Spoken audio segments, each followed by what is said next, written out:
بسم اللہ الرحمن الرحیم.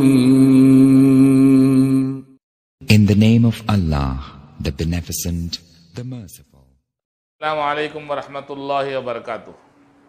دوستو، کوئی بھی چیز ترکاری ہو، گوشت ہو یا کوئی اور چیز ہو جس کا سوپ اگر ہم استعمال کرتے ہیں تو گویا یوں سمجھیے کہ اس کی پوری طاقت اور اس کا پورا مغز اور اس کا جو پورا فائدہ ہے وہ ہم نے حاصل کیا ہے.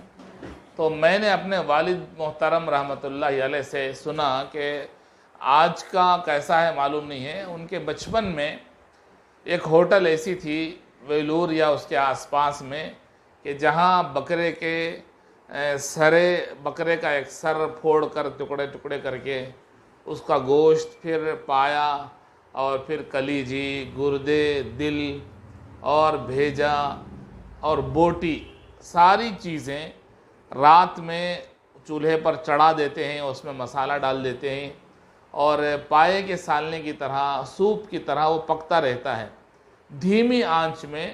رات بھر اس کو پکانے کے بعد جب صبح ہوتی ہے تو صبح میں پورے لوازمات کا، بکرے کے سارے لوازمات کا عرق نکل جاتا ہے.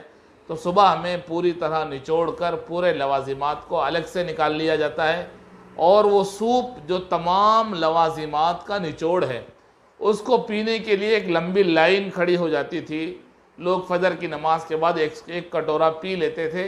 تو گویا اس میں بکرے کے سرے کا سوپ بھی آ گیا اور پائے کا سوپ بھی اور بھیجے کا سوپ بھی اور کلیجی اور گردے کا سوپ بھی اور بوٹیوں کا رس بھی، ساری چیزیں گویا لوازمات کا عرق جسے کہا جا سکتا ہے وہ لوگ استعمال کرتے تھے. کیوں نہ آج ہم استعمال کریں کہ جب ہمارے گھروں میں بکریاں کٹ رہی ہیں قربانی میں، تو یہ بھی ایک صحت کا ایک نسخہ ہے کہ اس میں سارے لوازمات کو کھانے کے بجائے صرف ان کا عرق استعمال کیا جائے، جسے انگریزی میں سوپ کہتے ہیں. سوپ کو اگر استعمال کیا جائے تو گوشت کھانے سے بھی بہتر ہے کہ اس کے سوپ کو پی لیا جائے. تو یہ ایک نسخہ تھا، یہ ایک طریقہ تھا، پچھلے زمانے کے لوگ استعمال کرتے تھے. شاید آج بھی ہوگا کہیں پر کسی شہر میں کہ اس طرح سے پکانے کے بعد ان کا سوپ الگ سے نکال کر لوگ استعمال کرتے ہوں. بہرحال یہ ایک صحت کا ایک راز اور ایک نسخہ تھا جو میں نے آپ کی خدمت میں بتا دیا.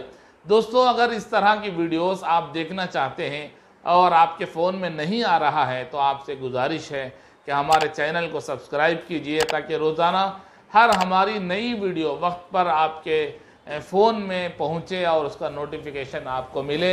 السلام علیکم ورحمۃ اللہ وبرکاتہ.